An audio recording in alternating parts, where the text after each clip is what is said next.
Yeah.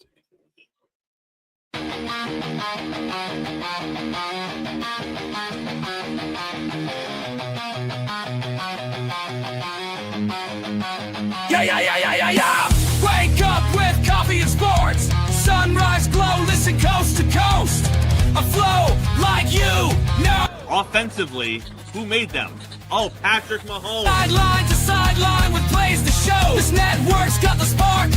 When you put up 300 yards rushing against someone, that you got your butt whooped. I feel like I would have liked to see Oregon Ohio State in the semis, not the quarters. So I think some reseeding is probably where I would change. But they're out of their mind. They're going to do this 3 quarterbacks in a row. Here's the crazy. I just can't take it. Birds keep flying high, fast cheering loud, and one podcast moving through the crowd. Meaty boys brawling, no holds barred loud. This wire life never in doubt. Tune into the vibe. That's my bold prediction for the show. Devin Booker, in the next 3 years, he will be a Houston Rocket. Because I still think Seth is still at the top of his game. I do. I think he's right there. Who knows? Maybe. Not this year, but one time soon.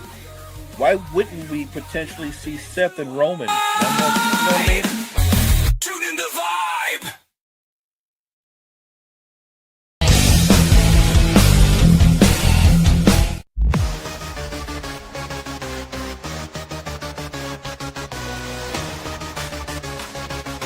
Party West, good centers. Got me on the mic, now let's spill the tea. Talking courtside dreams from history. Legends on the blacktop now and then. From Will to Steph, we hit it again.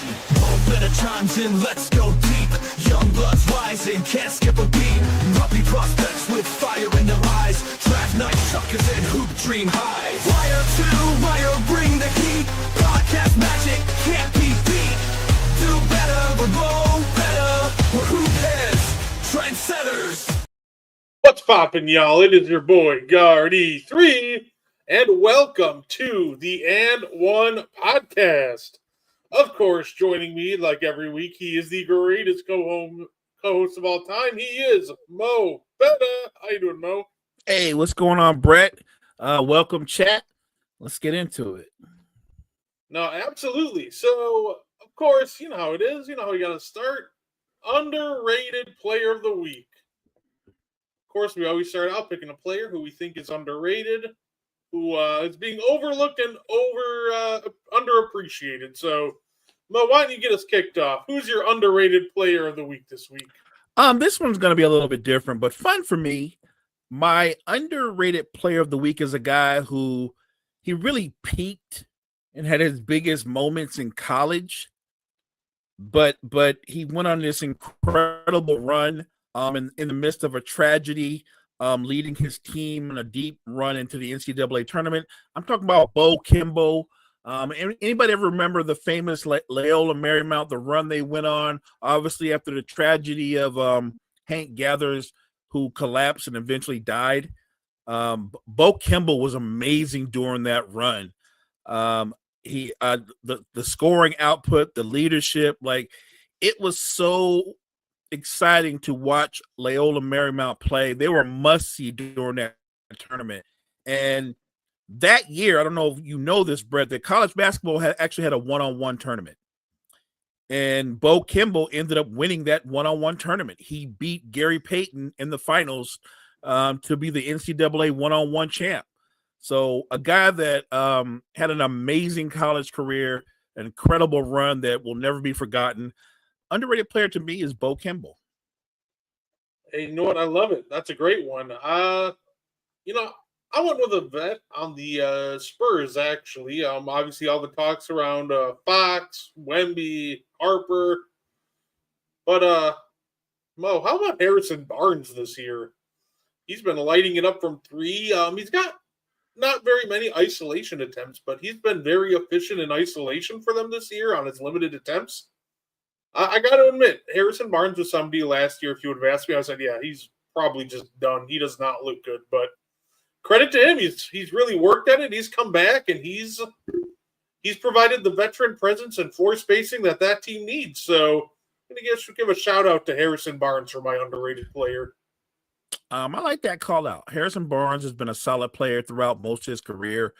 I thought he was a little bit off not as efficient in past seasons last year, but he stepped it up this year. I think he's shooting a career high in threes from 3-point percentage. And look, he shows you the value of a vet in the locker room and on the floor with what he does with that young Spurs team. They'll need him even more now with Wemby being out for a few weeks. So, yeah, I love that shout out. Harrison Barnes, just a rock solid player.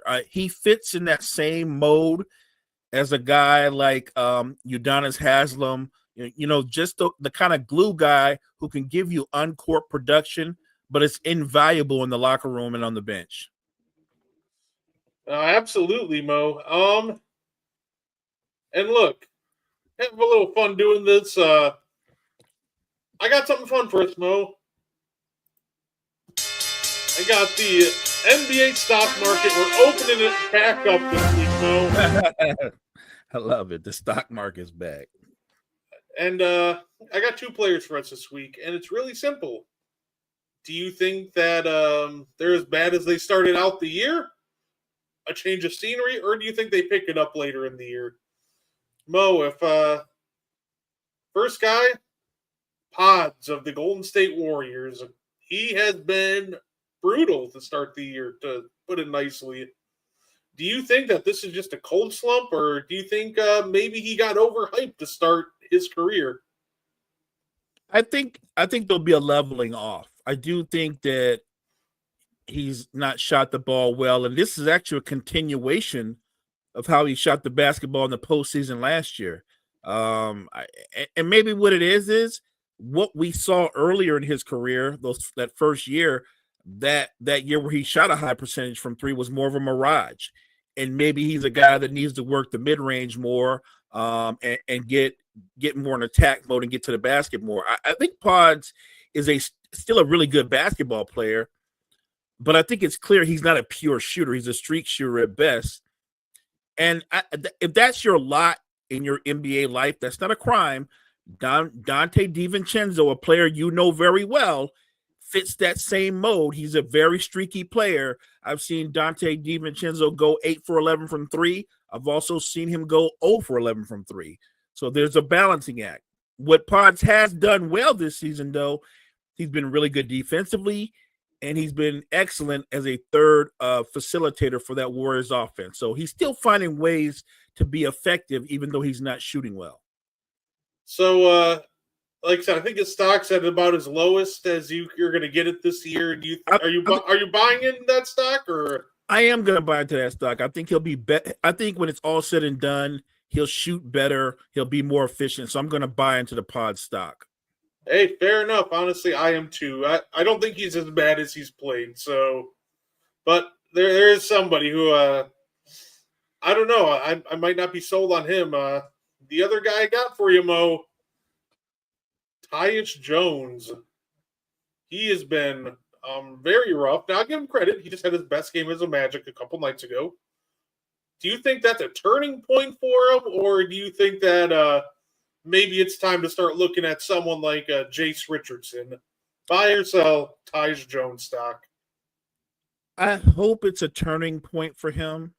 But I feel like with Tyus Jones, along with his brother, some guys are just very, very good and effective in rotational roles. And they don't seem to find that same lane or that same effectiveness when they're starters or they get bigger minutes. So maybe what he needs is a shift in what grouping they put him with, and I think he'll get better. I will say this. Did I think he was going to be better with Orlando than he's ended up being? I did. I had high hopes. But if I were going to be honest, there's a few guys that on Orlando so far into the season that have been disappointments. One of them, obviously, is the guy that you and I talk about a lot, is Paolo Banchero. We thought Paolo would elevate into an MVP caliber player this season, and at least until this point, I know he's injured now, but even before he was injured, he was far from that. So no, I'll be honest. I'm going to sell on the Tyus Jones stock because I'm starting to think Orlando is just a place where point guards go to die. Yeah, and honestly, that's a guy I'm selling on too. even if the shooting comes around it, he's just such a bad defender, and he's just not good enough to really threaten you with anything offensively. Right. He's good on a team that has more structure and more set plays where he can just be a part of the offense. But in a team like Orlando, where it's a lot of just isolation and go get a bucket, where there's not a lot of structure, it's not good. That's just not his game. So maybe Tyus can, hit free agency next year or get a trade midseason and bounce back a little bit. But in Orlando, nah, this has not been a good fit. And hey, why not see what you have in the rookie, Jace Richardson? I agree. I think at some point Jace Richardson should get more playing time. And yeah, I think you nailed it. Tyus Jones is really good when he can run an offense in a more traditional way as a point guard. He's not an improvisation type of player. He's not an ISO player. He's not the guy that you go clear out and he breaks you down off the dribble. He is we say this about quarterbacks in the NFL. I think he's a system point guard. And Orlando plays more of a free-willing ISO style of basketball that doesn't fit his skill set. So, yes, I am selling on his stock. Well, fair enough. We got some fun news from around the league. We got the Sacramento Kings have an unfortunate injury. Domantas Sabonis is out. So it feels like a weird thing with the Kings where it's like Sabonis is out, but you're just like, all right, well, I hope he gets well soon. But at the same time, you're like, how much did it really hurt their season? Because it's not like they're really going anywhere anyway. In fact, the injury to Sabonis might help them because this is a team that desperately needs blue chip prospects and really just tank and get a high pick at this point. Look, I agree. And this is no shade against Domantas Sabonis. He's a terrific basketball player, and he's clearly their best player. But him being injured, and by the way, I hope he comes back healthy 100%, but they need draft capital, and they need their next franchise player, if you will. This is a team that when you look at the way the roster is constructed, there is no vision there. I don't know what they're doing. Like Dennis Schroeder, Russ, and look, Russ has played well. I think we both agreed, but they're kind of doing what the Clippers are doing. Schroeder's 32, 33. Russ is 36. DeMar's 35. Levine's 30. What's the plan? Apparently he said from light to, yeah, he said pawn the beam. I went from light the beam to blow out the candle, but yeah, I'm with you. I'm with you. Yeah, it's not good. Currently the Sacramento Kings have 47 points at halftime. The Memphis Grizzlies have 44 points just from Zach Edey, Santi Aldama, and Jock Landell alone. So not exactly a murder's row of bigs, and they've almost scored as many points as the Kings. So they'll be an interesting team. Obviously, we're going to see them. I pray that they're sellers at the deadline. That being said, Mo, apparently Anthony Davis is available. Do you want to take a guess which one of the teams are apparently in on him? Don't say the Lakers. Don't say he's going back. No. Oh, even better, Mo. Better than that? The Sacramento Kings. Of course. Why not? We you know what I mean? We got Russ, DeMar, Levine. Throw AD in there. Well, why not? I get it. AD, what is AD? 32, but his body's more like he's 35, 36. Why not? Look, I will say this. Should they pull off that move, does that mean that the Mavs are trading AD for draft capital, or are they trading him for Sabonis, who's a younger, maybe a better fit? I mean, to me, the Mavs should be making moves that help and benefit the development of Cooper Flagg, right? You should be making those types of moves. So I don't need back an older player. I actually need back the draft capital. I don't really need, like, Sabonis isn't old, but he's got to be like 28 or 29, so he's not a kid. I look, Anthony Davis being up for grabs as far as being on the block for being traded isn't a shock to me. Like I said, once Nico was fired, that opened the floodgates for the new GM and the new regime to kind of mold the team the way they want to mold it. The smart move would be to make moves for the future to help Cooper Flag. I get that the Kings would be in on it. If I'm the Mavs, I have to assume that you can get a better return on moving Anthony Davis than what Sacramento's probably offering. Unless they're offering their picks, which, by the way, if you're Sacramento, you can't afford to offer your picks. You really can't, because and I know, Brett, no top free agent is going to Sacramento of their own free will. The only way they get better is through the draft. Yeah, no, absolutely. And look, this year is a desperate year that they desperately need to tank. And I'm not even normally. I'm like, yeah, try to compete, be competitive, but no, this year Dallas just has to go all in on a tank because this is the last year in the next 5 years they actually have their first. And I'm not even kidding on that, by the way. 2027 picks going to Charlotte. 2028, guess who? The Oklahoma City has the right to swap the pick. 2029, Houston has their pick.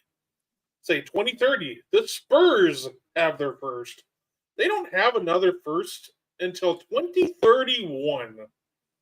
So it's one of those things where, okay, let me rephrase that. They don't have their first. They're going to have late contenders first.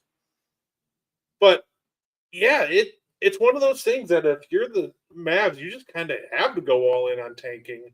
There really isn't another option for you this year, because if you're a play-in team and you get the 15th pick this year, I don't know how you rebuild at that point, because rebuilding using pick 22 in the draft every year at a minimum is just brutal. Yeah, so you bring up a great point. Because they don't have their picks, or at least they're not going to be able to get a lottery pick except for the pick they have now. And I know a lot of fans out there, including in the chat, probably hate the word tank, and I understand that. So let me rephrase that, because I think the Mavericks are bad enough that they can tank honestly. You know what I mean? Like they don't have to say we're tanking. They can just go out there and do what they've been doing, and they'll lose honestly. You feel me? Like they're just not a good team. And if you want to make that even better or improve your odds, you trade Anthony Davis, because he's not part of your future. Kyrie's 30, getting ready to be 34. You trade him too, if and when he tries to come back this season. I love Kyrie, but he's 34. Cooper Flag's 18. They got nothing in common, and they're going to be teammates at best for a season. You got to move off of that. You got to think about the future. I know they aren't tanking. They aren't competitively not ready yet. Yeah. I like that better. Competitively not better yet. Hey, what's good, guys? Thank you for tuning in. That's so much better. I know Mark Cuban came out and said, yeah, we're not trading AD. And it's one of those things that I kind of translated it to, yeah, the trade offers you're sending us are suck, so we're holding on to him right now. Mark Cuban came out and said they're not moving him, but that just looked like the biggest smokescreen of all time. I just think that everybody's trying to lowball him. And he's just trying to tell everybody, hey, we're not taking your lowball offers. We'll keep him. And guess what? You can keep him, but that would be a horrible mistake on Mark Cuban's part, because he'll be that much older. Then he'll be 33 with his injury history. Anthony Davis has been a terrific player, but I think you would agree with me on this. He's on the other side. If he was in his prime, you'd have to think that he's probably on the edge of being out of his prime, right? He's closer to Declineville now. If Anthony Davis was going to go somewhere and you said he can help us win a title, it would be in the role of a second or third option. You know what I mean? Probably a third option at this point. So I think Mark Cuban's trying to play a game of chicken with the other NBA GMs. The problem is all the other NBA GMs, you can openly see what's going on in Dallas. Of course we're going to lowball you. That would be crazy not to. Yeah, but you know what? They could, Kyle, but I think the Lakers are hanging up the phone. Be like, huh? No. No, we're not. We're not giving Luca back. But I'll tell you what, Kyle. I mean, because I think this is still a good deal for the Mavs. I'd be looking to trade LeBron for AD and a couple other guys. I think a realistic time for the Anthony Davis trade. I don't think it happens anytime before like January.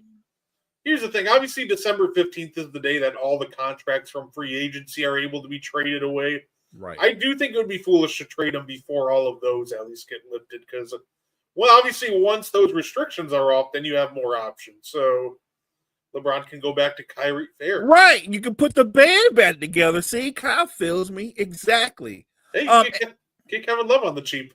Yes. Why not? He's not doing anything in Utah. Yeah, but it feels like that.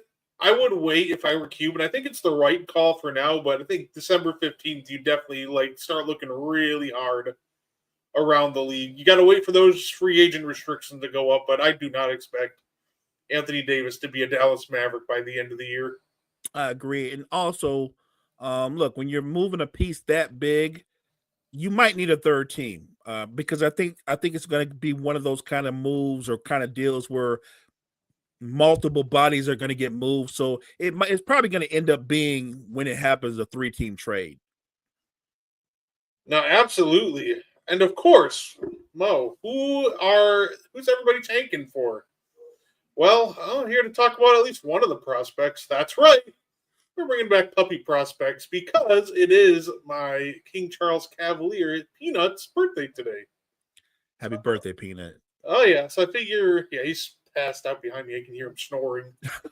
But what better way to just kind of bring back puppy prospects than to celebrate Peanut's birthday? The guy I'm kind of taking a peek at, Darren Peterson. We're only 2 games in, granted, so I'll update all this. Take it with a grain of salt with the stats so far. But that being said, we're talking about a freshman from Kansas. Consensus right now, a lot of people have him going number 1, but no lower than number 2. Just a shooting guard, point guard combo, but I'd put him more as a point guard. 3-level scorer. He can score from anywhere. He can block shots from his position. He's a very good shot blocker. He's very active on the defensive end, but at the same time, he'll be too active. He can take some bad angles on screens, and he gets jumpy on the defensive end. So he'll be so eager to make a play that he'll fall for fakes. He relies on a lot of okay, so the first 2 cons to Nemo, they're a blessing and a curse, right? He actually is, at least at the high school level, and hasn't shown up quite yet at the collegiate level. But he's good at drawing fouls. That being said, sometimes he tries too hard at drawing fouls, and he'll get kind of left behind. And once again, with the first one, he can hit a lot of tough shots, but sometimes he gets over-reliant on tough shots. Peanut did party too much, you're right. He got a cupcake today. His biggest thing I'm kind of watching to see if he can figure it out is he can't really smoothly translate between facilitating scoring, right? He normally gets tunnel vision or he's looking to pass. And you see the flashes, right? You see the flash of him being able to do it. I know he can do it. You just got to see if he can put it together. So I'm looking forward to seeing this kid, though. If you want to know how good of a tough shot maker he's been to start the year, some people are giving him player comps of Kobe with less bounce. I'm going to go with Devin Booker. But, yeah, he's an insane talent, and he's off to a hot start from the year, as you can tell. 50% from 3, 60% from the field. Sheesh. Let me ask you, as a combo guard, I don't watch as much college basketball as you do. So I love everything you put out there, 3-level scorer, his versatility, but I don't see the measurements. Is he a big combo guard or is he an average size guard? So he's a 6'6" with a 6'10" wingspan. That's a big combo guard. So That's what I'm looking for. Oh yeah, he's got some good size on him. A good fit for him is quite frankly anybody with the number 1 pick. because he has shown the ability to play off the ball. So I thought him and Halliburton next year could be a lot of fun through the Pacers up there. Of course, just for fun, I had to throw the Thunder up there too, just to mess with everybody's head, because obviously they can still get the number 1 pick this year if the Clippers keep sliding. Well, But that's going to continue. And the intriguing one to me, though, Mo, because the report came out that LaMelo Ball's frustrated, which he did respond with the clown face emoji. So I don't know if there's truth to that or he's squashing it. Well, I guess we'll see as the year goes along. But Mo, if someone like LaMelo Ball's frustrated, and let's say the Hornets do get the number 1 overall pick, do you consider moving him and then just kind of running with Peterson? That could be an option. So the problem with LaMelo Ball that I have is this isn't about his talent, Brett, or his versatility, because he's got all the things you would want if you're just going off of the metrics and talent. It's his mentality. I feel like he doesn't.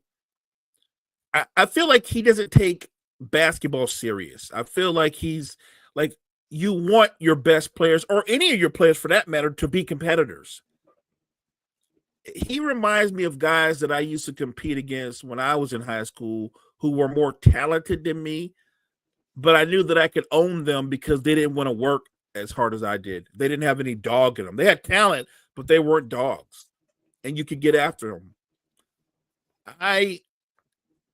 It's weird because I want to say you can't give up on LaMelo, who I think he's just turned 20, he's 23, still young and incredibly. You're talking about a guy who's 6'7", a legit 6'7", that even though he's a ball handler, if you brought in another guy to run the point or bring in another combo guy, the guy, young man you were just talking about, you could play them together because either or could play the 2 guard. I actually think LaMelo's more of a scorer than he is a facilitator anyway, but I think that's an interesting choice you put out there for the Hornets. Do you look and realize that LaMelo's been part of our franchise, I want to say 4 years now? And what have we done in the ways of winning since he's been part of our franchise? You haven't won anything. I think LaMelo Ball is incredibly talented, but I think he's one of those guys that he's an empty calorie guy. There's a lot of flash, there's a lot of talent, there's no substance. Yeah, it's one of those things that there'd obviously be the trade-off when it comes to someone like Peterson and LaMelo. I think the biggest trade-off would be LaMelo's just farther along as a passer and just processing the entire floor. But man, I think those two would almost be, great to play together. But at the same time, if it comes out to be true, which, like I said, LaMelo came out and kind of squashed it, but we've seen players squash reports, and it turns out there was actually a lot, the report was true. Right. So if this does turn out to be true and you get this high pick, could be an option. And it could make for a really fun offseason, the LaMelo Ball sweepstakes. I'm not even sure who's signing up for that sweepstake. Like I said, I think you can easily be enamored with the talent and think, man, if we get this guy here, I would like to be wrong. I would like that LaMelo Ball, if LaMelo Ball could be part of the NBA's future going forward and be one of the young stars going forward.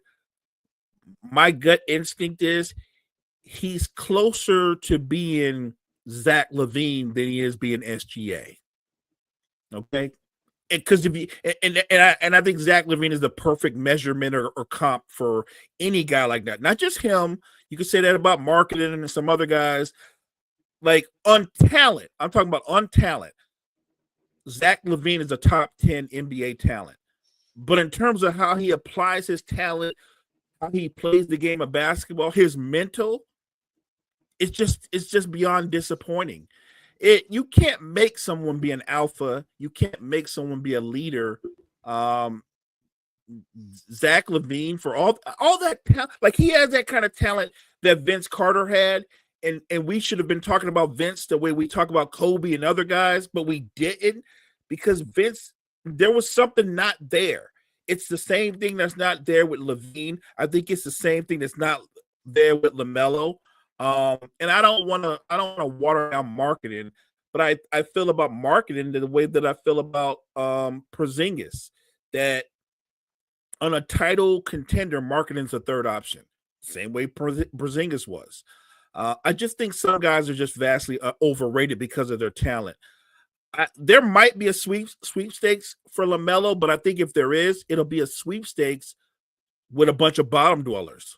So he's going to be leaving the Hornets to go to the Wizards or go to the Jazz or go die in Sacramento. I can keep going, but that's where he's going to go. Where he's not going to go, he's not going to San Antonio, not going to Denver, not going to the Lakers, not going to Houston. Now, I would not rule out the possibility of LaMelo Ball getting traded for or getting by Minnesota, because Minnesota desperately wants another dynamic wing player. I don't know if him and Ant would get along, because I think Ant is really serious and really focused on winning, and I don't know if that I don't know if their personalities would gel, because I think they're both on different timetables and their mental is completely off. Again, anybody that wants to tell me how talented LaMelo is, I'm here for it. I'm not even telling you that he can't still end up being an elite player. I'm just telling you that if I were a GM, I wouldn't sign up for that show. I feel like some like contending teams or close to him would attempt to, the good old fashioned I can fix them. Hey, is shot selection bad? I can fix it. And it almost feels like it'll end up like a slightly like worse version of the Bucks trading for Dame, where it's like, all right, well, we have a guard, doesn't like to defend, but he can, get hot and be a microwave scorer for us. I think it can work is kind of my point, but at the same time, I just don't know how much I'd be realistically willing to give up. I'd be willing to give up some, picks. Obviously, have to make the salary match, maybe a couple of like two or three picks match the salaries. I get that. But at the same time, it's just so tough to gauge a value for LaMelo Ball because of the talent. But at this point, we know what the pitfalls are. Right, and partner, that's my problem. He's a conundrum because of the talent. But here's where you really have to be careful when you're a GM. It's also about the dollars and cents. And if you bring in LaMelo Ball, and let's say he gives you a 23.7 or 8 assist season, shoots a decent percentage, he didn't help you win. But those numbers, when it comes time to get that money, LaMelo's not going to want to hear that, well, LaMelo, we were thinking about $25 million. LaMelo's going to say, well, me and my agent were thinking about $45, $50 million. You know what I mean? Like, that's the thing. When you're dealing with players, it's not just the numbers that they put up, it's the numbers that they expect from you because of their numbers. I value guys who can put up numbers, but I also value guys who impact winning. LaMelo's incredibly talented, but I don't think he impacts winning.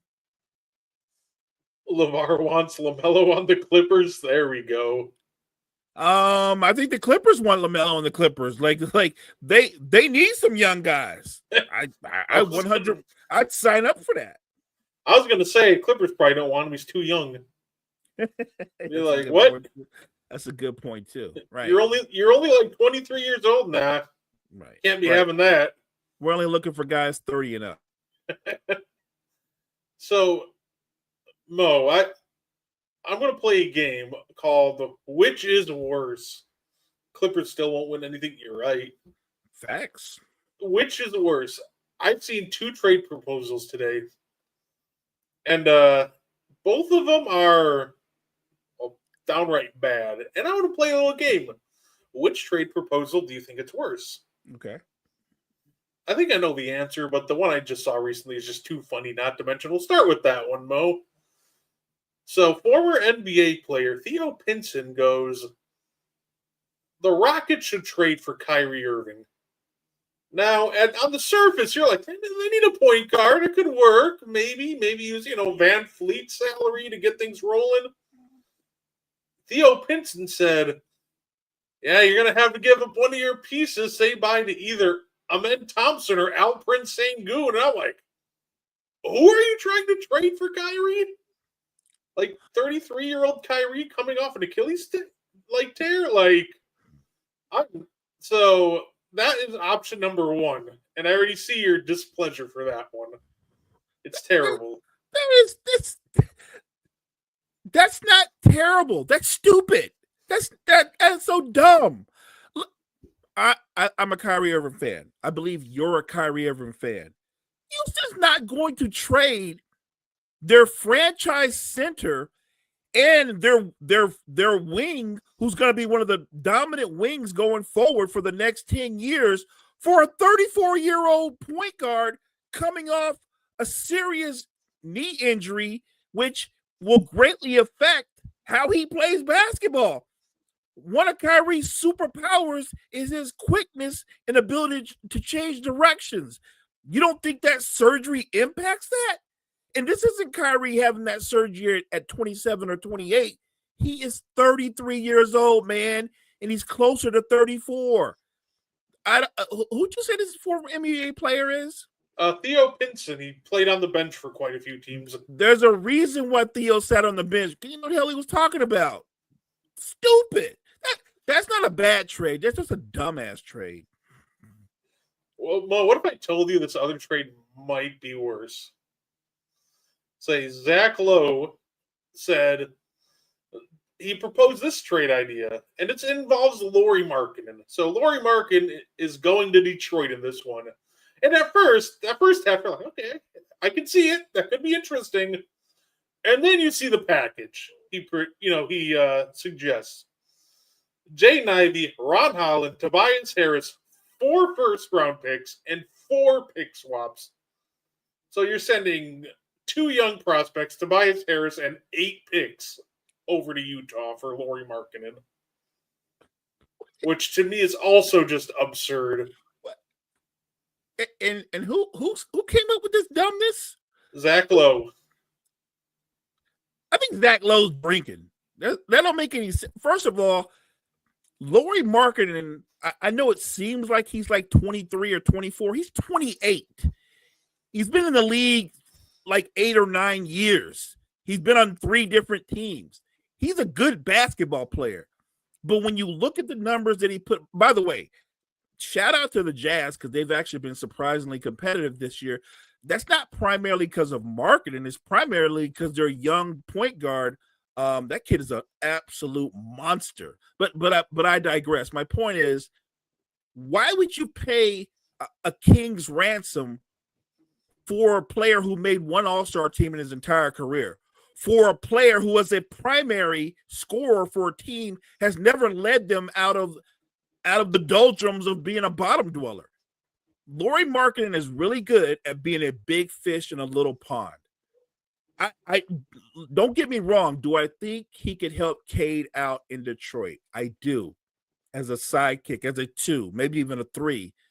And I can see giving up Jaden Ivey for him and maybe a couple of other bodies.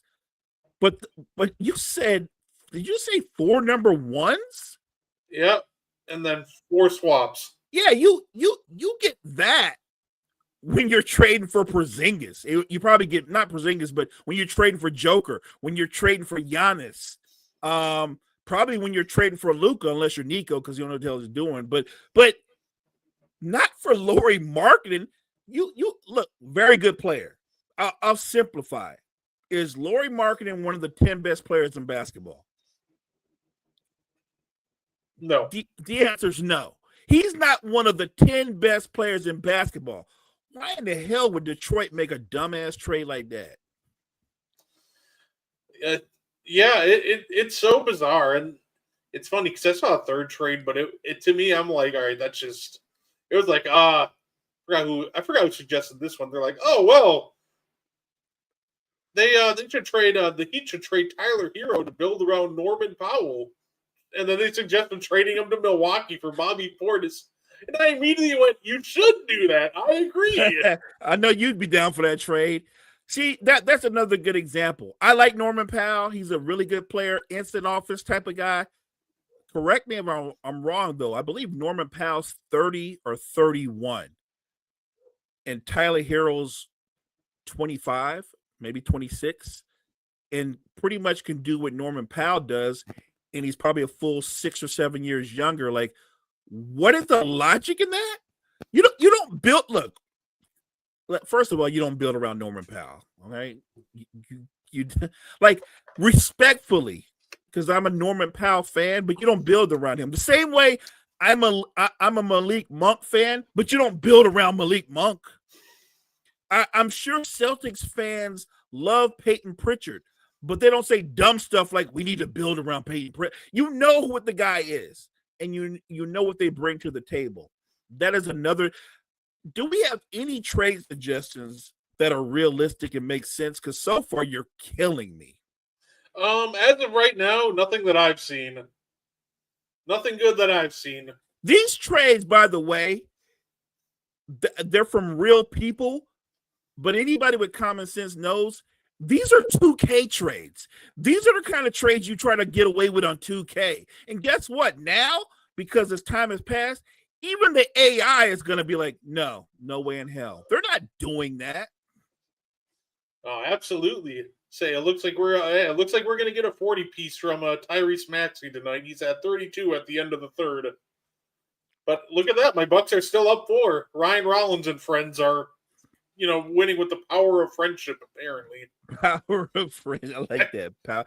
Power of positive thinking, man. Look, I feel like this. While Giannis is out, this is the perfect example for some of the younger guys to get more playing time, get more acclimated to what they're doing. That way, by the time he comes back, I think they're more confident in themselves, because it's really easy to rely on a superstar, and you can find yourself kind of watching him. So I think in the bigger picture, these guys playing without him will only make the team better. Say Presti cooked the league. You can't lose. You're right, and they could 100%. They could have like 3 different lottery picks this year too. 100%. As good a GM as Howie Roseman is in the NFL, Sam Presti's better. I'd say there's one guy in the Bucks that's frustrating me, not named Bobby Portis, and oh my gosh, watching Cole Anthony chuck up bad step back after bad step back every game, even with Giannis. They're like trying to run empty side pick and rolls, and it's like, well, give it to Giannis.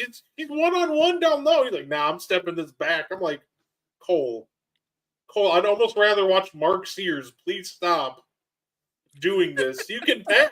I know you can, but he gets tunnel vision so badly, and it's so hard to watch when that starts happening. Watching Cole Anthony play, Brett, I swear to you, I feel like I'm in a time machine and I'm watching Eddie House all over again. No, that's fair, because he'll go through these stretches where he balances the scoring and shooting. It's like, oh, hey, look at that. This guy could be something. Oh, everybody's like, you just. I got to interrupt you. So that's what people happen when the Pistons win a couple of games without their best player. They're like, they don't need Cade. They straight. No. They need Cade. Okay, they need Cade. Trust me. The same way when the Warriors win without Steph, it's not like they don't need Steph. They need Steph. Hey, but he did shout out Dennis Jenkins, and I appreciate that. Dennis Jenkins has been terrific for them. That's dope. And don't forget, the Spurs just won a couple of games without Wemby, but we're not going to say they're good. They don't need Wemby. You can trade him to the Bucks. We'll give you a forward for him. I was going to say you could trade him to the Lakers for probably everybody. Everybody. Say, your Lakers made the news today. They decided to dismantle their scouting department and made a lot of real changes that I honestly didn't expect them to do. This fell really out of nowhere, honestly. I actually think that this is a long time coming. I think when you look at the Lakers scouting department, it's easily one of the worst in all the NBA. And I feel like, you know what, I'm not going to go there because it'll seem like I'm punching down and taking pot shots. I'm not going to do it. I'm just going to say that the scouting department, the Lakers have one of the worst in the NBA, and it shows. They should have been fired years ago. They're just not good. We might be the only team in the NBA that every time we go out and we scout European players, we always bring back the worst ones. Say, I'm not even sure where the Lakers scouting department is like half the time, because like the players that they come back with are mind-boggling. And the funny part is when they finally seemingly nailed one with Dalton Connect, and then it's like, oh yeah, we're going to trade you for Mark Williams, and then they destroy his confidence. So now he's just like a broken player. They completely ruined this kid, and I feel like this kid is now in basketball purgatory. And what he really needs them to trade him and let him stay traded. He needs a fresh start. They've ruined him.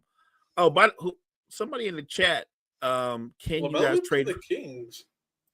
He said, "Can you guys trade for Zach LaVine? Is that your Bucks? You got your Bucks? I mean, look, is Zach LaVine talented? Could he help the Bucks? Yeah, I mean, he is talented. I've never said Zach LaVine wasn't talented. I've always said though, there's just something missing. Yeah, I honestly, the challenge with Zach LaVine isn't necessarily about the talent, because if he was making a decent amount, I would take a chance on him. But when he has the contract that he has, I'm like, I don't want to invest that much of the cap into Zach LaVine. For me, it's really the price point that makes me hesitant. But but here's the crazy part. Think about all the things you want from a wing player in this NBA. Zach LaVine shoots the three ball at around 40%. He shoots inside the arc at about 47, 48%. He's like an 88% free throw shooter. Can take you off the dribble. He's got a bag. The guy he leaps in the air. He's still got incredible leaping ability and quick. Like, what's not to like about his skill set? There's nothing not to like about his skill set, and yet I would pump the brakes on bringing Zach LaVine to my team. No, absolutely. And by the way, Mo, you know how I said that Maxey might go for 40? He just dropped 8 points in 2.5 minutes, so he's at 40 already. So he might be pushing 50? Yeah. It's a close game, and there's still like 10 minutes to go in the fourth. So, who are they playing? Bucks. Oh, taking advantage of the Giannis absence. I got you. Yeah. Say, hey, there you go. Why not just LaMelo for Zach LaVine? Obviously, picks would have to be involved, but I can see LaMelo going to the Kings. I mean, it gets him closer to home. I'm sure ideally he would like to go to the Lakers or the Clippers, but I can see him going to the Kings. Although I will say this, if LaMelo goes to the Kings, does that change their fortunes? I'm just saying, because you're going to have to give me more than LaMelo on the Kings, because if it's just him and a bunch of dudes, you're just looking at the usual, another year in the lottery. I at least think that'd give them a young piece to possibly at least try to build around, which is one more piece than they have right now. Well, what they're going to do, they're going to sell their season ticket holders on LaMelo and Keegan Murray. Woo! Yeah. Hey, you know what? I was going to make a joke and say Keon Ellis, but they refused to remove him from the bench. Got to develop the youngsters like Russell Westbrook. Why play the actual young guy on the team? No, you know what? All jokes aside, I think a fresh start from LaMelo would be great, and I think he would be great for the Kings and their fan base. So, whatever they could get back in return, though, if I'm the Hornets, I don't know if I want LaVine or DeRozan. I prefer your picks and some expiring contracts more than I would those dudes. Yeah, and by the way, another guy we have been purchasing stock in for a couple of years now is I think he's breaking out this year. How about Onyeka Okongwu on the Hawks? Yes, I'm glad you brought that up. I love it. I think the most shocking thing for him, like I thought he could be obviously a really good defender, role man. Where did this 3-point jump come from? Like tonight, he's 3 of 5 from 3. The Hawks have just come back from 19 against the Spurs, and now it's a 1-point game.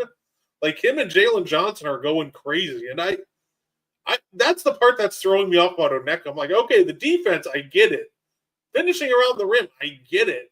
Where did the shooting come from? Shout out to Oneka for just apparently spending hours and hours and hours in the gym to nail that out of the offseason. I'm so impressed with this kid getting in the lab and extending his range, realizing that I need to be more than just a guy that can rim run and bully ball you in the post. Like, he stepped out, man, and I'm blown away by how well he shoots the three ball. And now I'm looking at him and Jalen Johnson. I'm going, that's a hell of a 4-5 combo, man. Because you and I both know we knew Jalen Johnson was an explosive scorer. I'm not gonna lie to you, Brett. I'm so impressed with Jalen Johnson's playmaking. He's become an elite playmaker. Like, and I didn't know he had that in his bag. Every time I see him now, you and I picking him to have this breakout year, it's aging so well. Yeah, we all you could be right. Khan is balling. Khan is balling. He's actually the best thing on that team. Love that guy. Here's the thing about I don't know if I'd go this far, but here's the thing that catches me off guard about Con Knuppel. Obviously, everybody knows he could shoot. He had good size. I think a lot of people didn't realize how good he was with the ball in his hands. Like, you watch him the last game, he can just decelerate. He's got, like you just mentioned, beautiful footwork. Facts. Like, he was gnashing through the paint, and he's doing a lot of different things. Like, when he faced my Bucks, he's taking guys off the dribble and finishing through contact. He can just do so many things that I don't think a lot of people predicted that he could do. I remember when he got drafted that there were quite a few people going, really? Con Knuppel? And granted, I was one of those guys that said, I think this is a great pick for Charlotte. Give it a chance. But he's even blown me away because now he's starting to expand his game at a pretty ridiculous rate, honestly. He's blown me away from this standpoint too, Brett. He doesn't take games off. This dude, every time he competes, Brett, he's competing like he's in Game 7 of the NBA Finals, like a relentless competitor. Like, he's got dog in him times 10. And I'm with you. I'll be honest. I knew he could be, but I did not know he had a bag like that off the dribble, Brett. I didn't know he could take you off the dribble like that. Like, I'm so impressed with this guy. Con Knuppel has been balling. Yeah, and another shot I want to give, by the way, from Atlanta, especially these last 3 games. Trae Young's out. You wonder where they're going to get offense from. Nickeil Alexander-Walker, somebody who a lot of people were saying was overpaid in the offseason. 26 2 games ago, 24 the last game, and he's up to 26 again on 9 of 13 shooting against the Spurs right now. That was another really good call by the Hawks.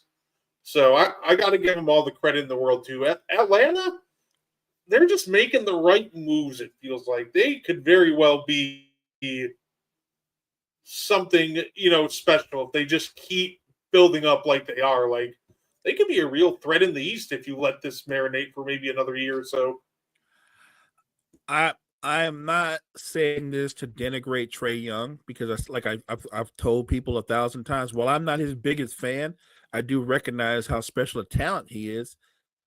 But I think that he's the kind of special talent that at this point, I think it's fine if Atlanta parts ways with him because they can bring in assets that you can put with Jalen Johnson, that you can put with a Kongwu, with Ricochet, with what they have now. They have a core, and I like what they have.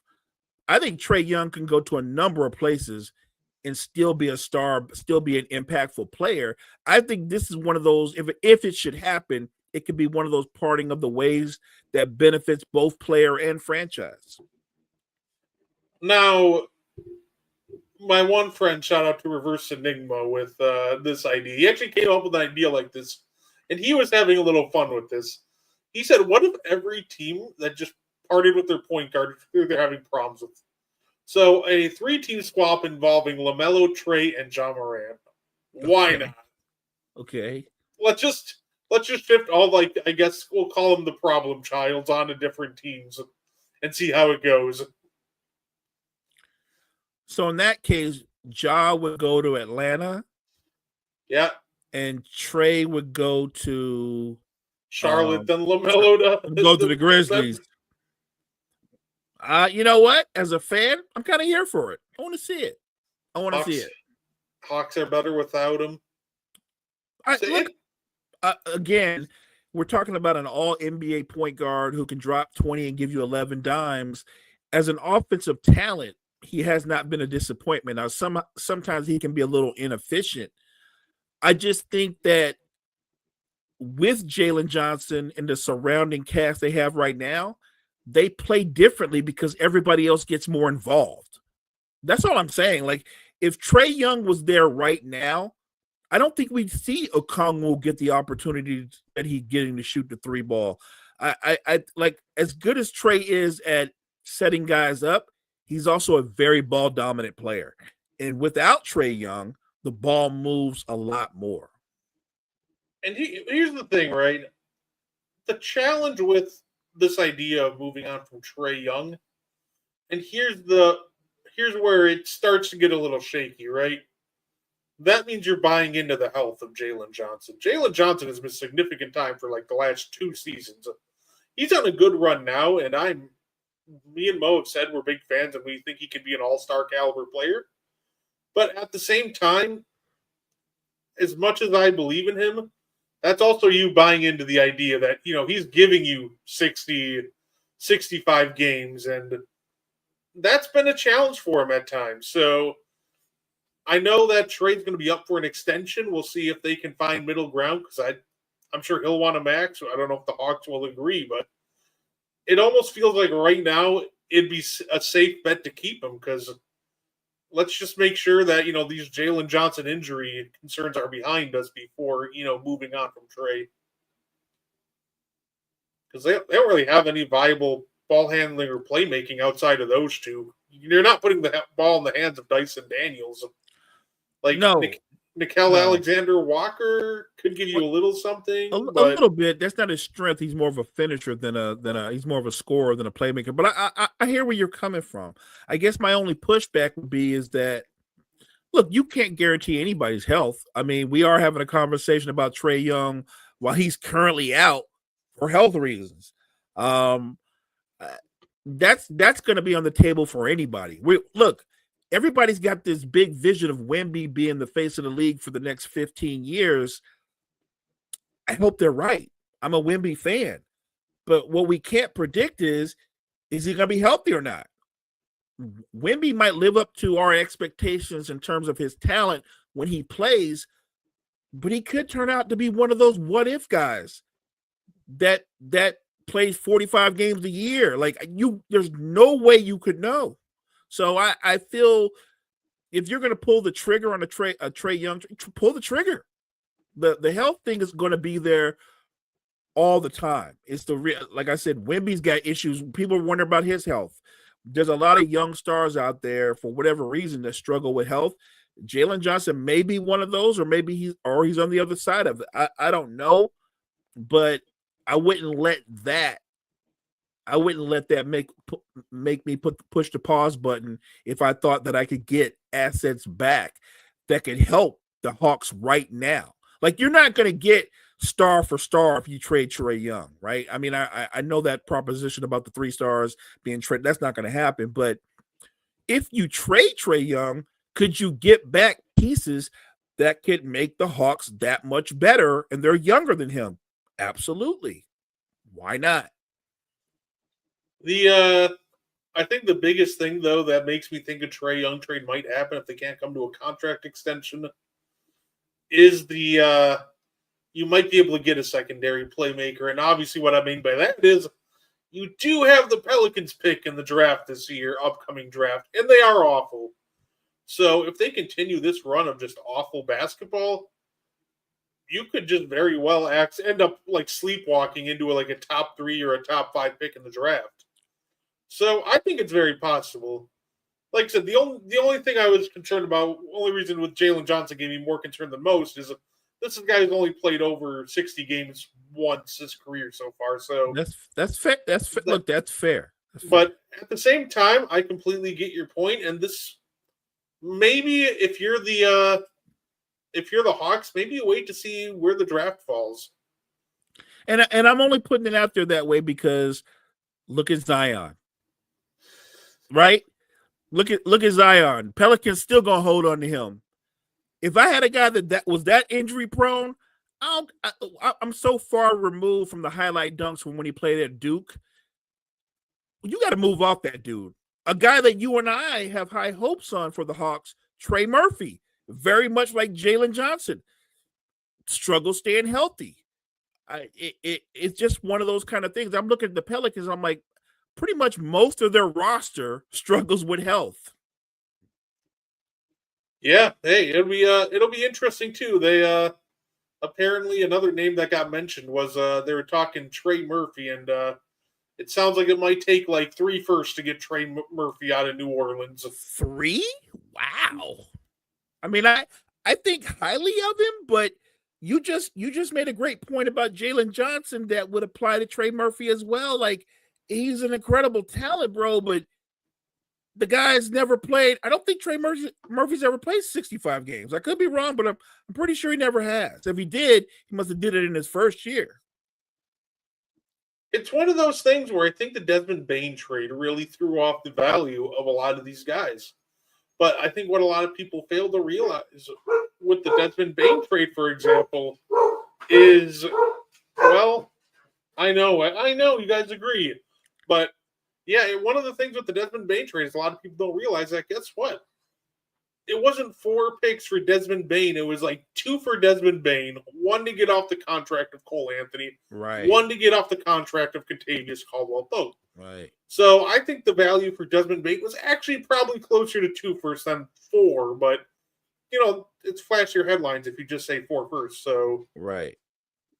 I think that people are looking at that though and just kind of overinflating some of these guys. I think that's kind of what's going on. They have to be like you said. They want 3 number 1s for Trey Murphy, and I like Trey Murphy, but that is a lot. I'm not gonna get over the Utah one.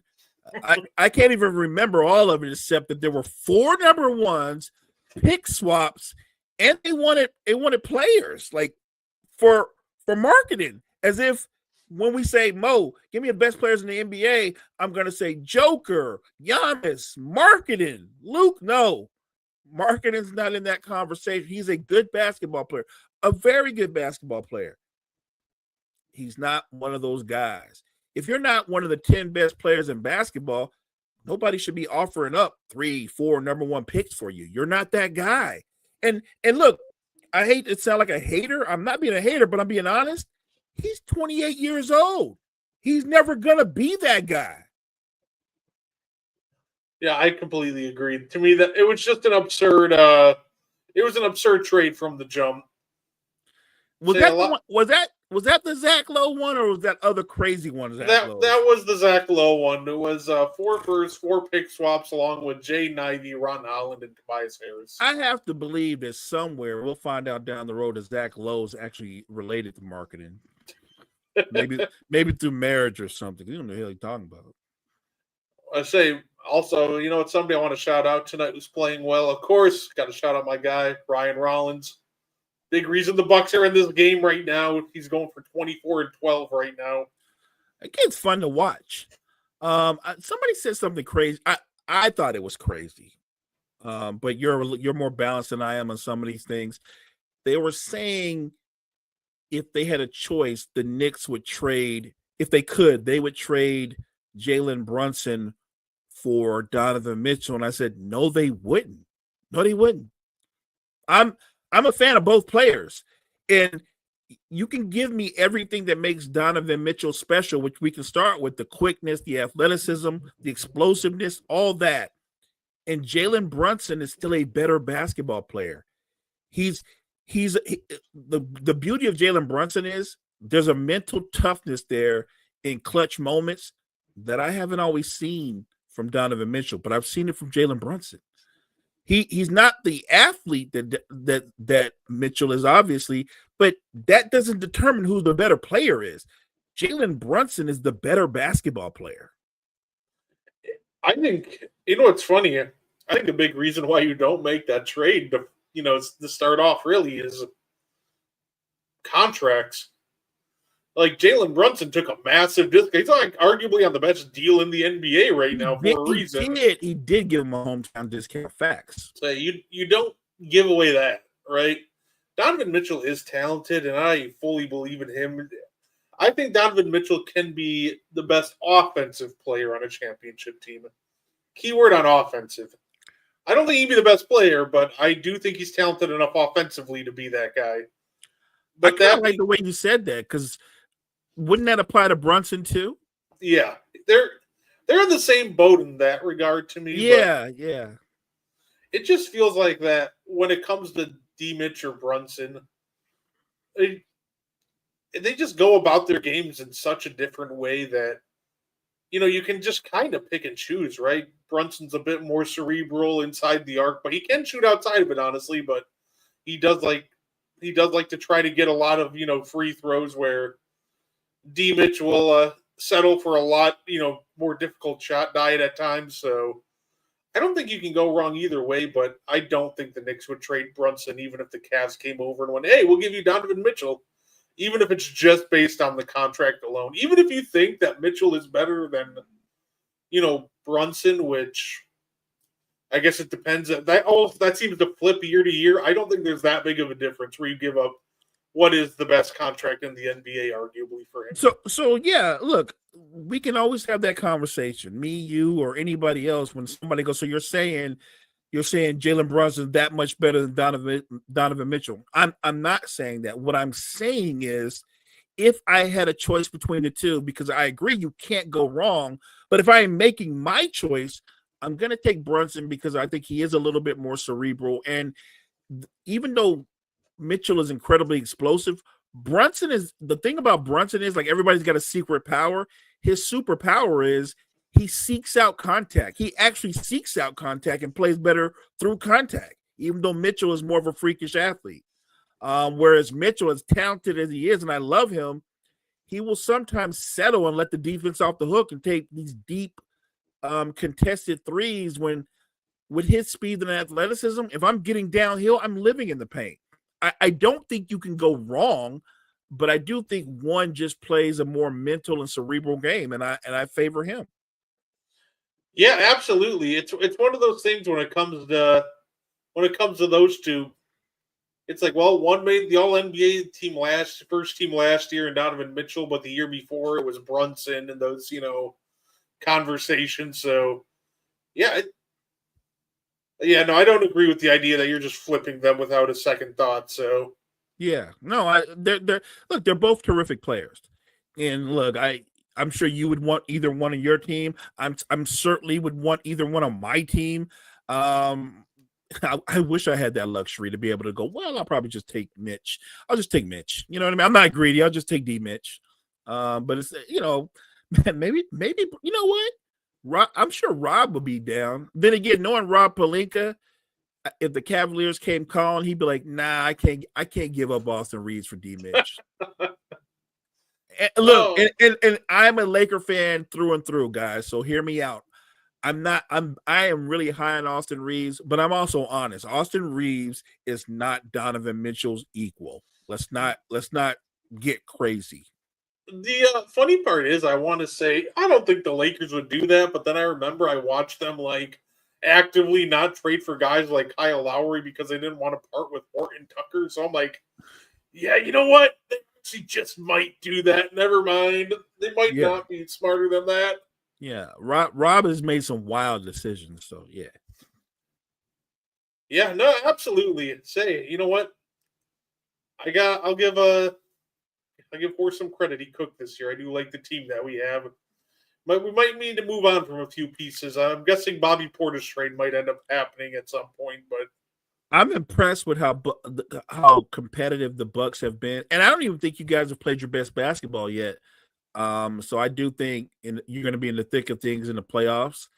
I'm impressed. How can I not be impressed with how well the Raptors are playing? Because it's funny, because last year I picked them to have a breakout season because of the different players, and I thought that they would find a balance. They all stayed injured last year, but this year give Toronto credit. I think they have one of the top 6 or 7 offenses in basketball. They're competing harder on defense. Look, I think what they're doing could be sustainable. I'm gonna say I'm pleasantly surprised as a basketball fan that they're playing that well. Again, I love that. Brett, you have to be pleasantly surprised with how well the Phoenix Suns are playing. I'm blown away. Blown away. Phoenix has I think they're the top 3 offense, and they have a middle of the road defense, which is a vast improvement because last year I think they were either last or next to last. They couldn't stop anybody, not a nosebleed, not nothing. They are competing on both ends of the floor, and when you can get a win on a night when Devin Booker drops 19, that's impressive. That's team basketball. When you can tell me that Dylan Brooks, who I'm not a huge fan of, has been not just good on defense, but he's been efficient as a shooter on offense, blown away again. Grayson Allen having a career year. They are hooping, man. Like they've had a culture change, a much needed culture change, and I give credit where credit is due. Yeah, no, absolutely. Ooh, Miles Turner hits a 3 off a maxi turnover. Bucks up 2 with 14 seconds to go. That's a big play. Whoa. Sick. Okay. The power of friendship just might prevail. I don't know what to call. I love that line. I just don't know what to call this team. Like, we're just running on hopes and prayers while Giannis is out. You know what? What was it? What was the squad back in the day for Golden State? It was the We Believe Warriors. Maybe you can be the We Believe Bucks. Yeah. Say, you know what's funny about the standings as they're shaping out this early, Mo? It feels like the West is kind of right where it's going to be come playoff time. I think the only change you're going to see is the 10th seed. I don't think Utah stays in the play-in picture all year, mainly because I don't think Danny Ainge wants to stay in the play-in picture all year. Right. But, like, if I told you that the Pelicans, Kings, Mavericks, Grizzlies, and Clippers miss the playoffs, like, would you be shocked? Yeah, not at all. Not at all. Say when it comes to the East, I think obviously there's still some shakeups to happen, and I think the East it feels like the East is just a fun division to watch this year. Obviously the Bucks right now are on the outside looking in at 8-7, but I would imagine they're going to move into the playoff picture. Orlando's on the outside looking in. Right. I'm excited to see how both conferences play out, but yeah, to me, I look at the West, and it just feels right. Right. So don't get me wrong. Look, we're both basketball junkies, but I think the West, barring major injuries, they're pretty much set. Like the usual suspects are going to be there. I think the East is more compelling because I'm not certain. Like even the teams at the top of the East, look who's at the top of the East right now. Detroit, the Raptors. Is that going to hold up? Are we gonna say 45, 50 games into the season, Detroit and the Raptors are 1-2 in the East?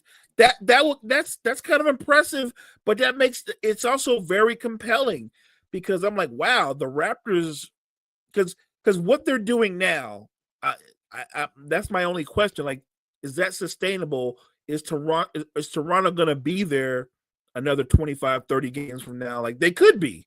And I think it's good for the league when they're good. I think it is. Detroit's doing it because they play high-level defense. And look, Cade is the guy, but Jalen Duren has had a huge leap in his development on both ends of the floor. I didn't know Jalen Duren was that good a ball handler. Like, this guy is leading the breaks at times and playmaking, like, and he's hitting jump shots. Like, Jalen Duren's development, that's a big reason why Detroit's as good as they are.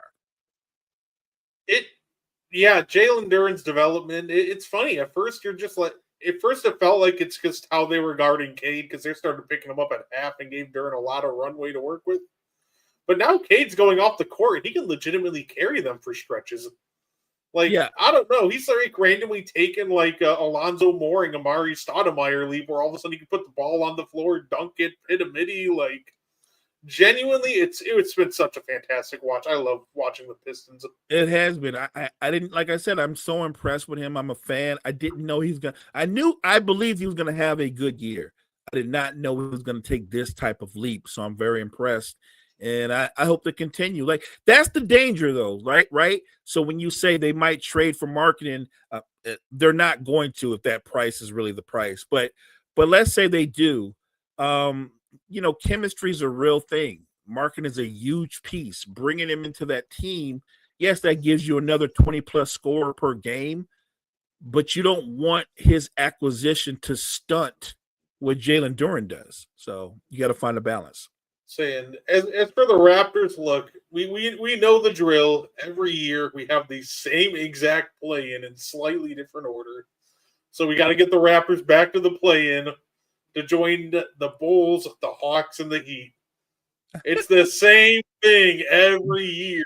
It's funny, but you're right. It's the same suspects. You're right. Real talk, I hope they do avoid the play-in and we get maybe a little bit more of a variety, but the consistency of those four teams to be always the same teams in the play-in game is truly amazing.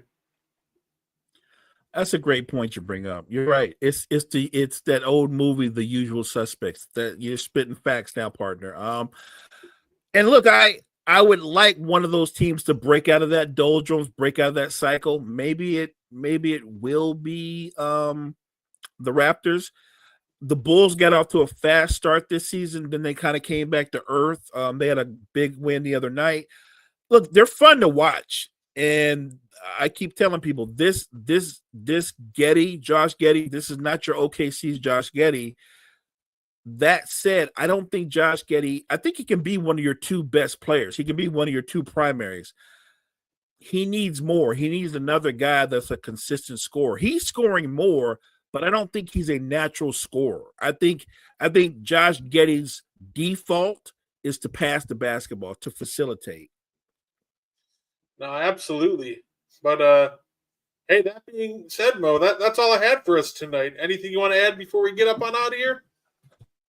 It always goes fast when you and me talk hoops. So thank you, partner, for being the guy that you are, doing what you do. Thank you, chat. Appreciate you guys for joining us tonight. Make sure you guys come back next Thursday and spend some more time with us. Appreciate you guys so much. Yeah, absolutely. You can catch us next Thursday on the And One podcast. I'll double check and make sure before I announce anything because for Meaty Boys, because I did put an offer next Saturday. Hopefully get off for Survivor Series, but I'll let y'all know. But I'm for sure off next Thursday, Thanksgiving.